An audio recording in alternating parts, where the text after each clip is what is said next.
Hello.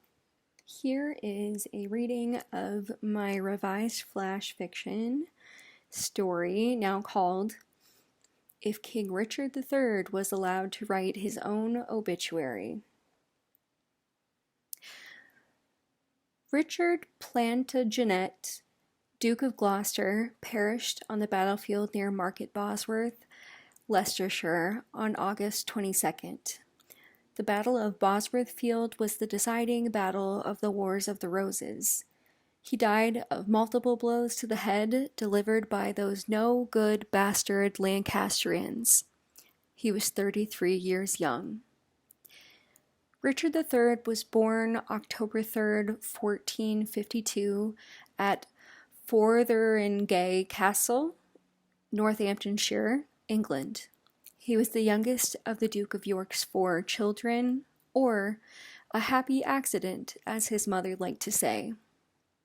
His father sometimes acknowledged his existence, but more often he was an afterthought.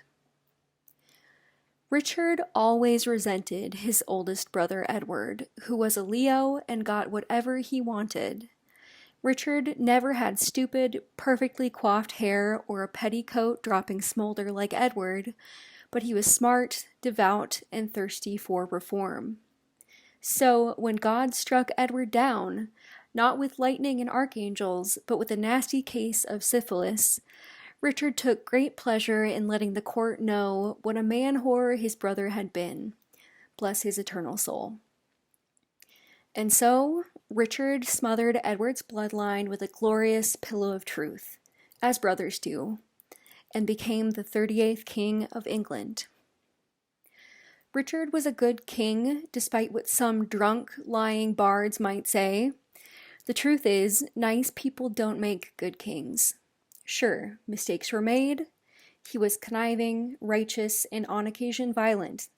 Some accused him of being prudish. That simply wasn't true, just ask his wife Anne. He wanted control over his life, vengeance for his people, and was willing to wield ruthlessness as surely as a sword. He was not the hunchbacked, power-hungry Shakespearean villain of historical infamy. Richard III stood tall once. He was fierce and courageous. He was the last king to die on the battlefield with his own people, and everyone should know that. Richard is survived by no one except the English monarchy, distantly, in some corner of their DNA. There will be no funeral, as he died over 500 years ago. There wasn't a funeral at the time of his death either, as he was buried without ceremony after suffering bodily mutilation at the hands of war-drunk soldiers.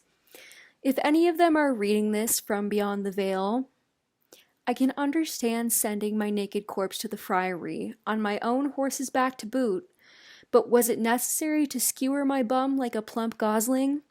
Poorly done, I say. Perhaps some would say King Richard III was not a good man, but he didn't deserve to be thrown into a pauper's grave, forgotten and defamed.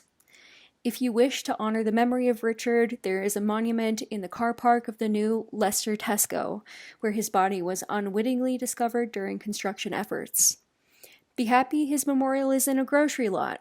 A few hundred years earlier, and you'd be standing in an outhouse, courtesy of those damn Victorians. Please, no roses.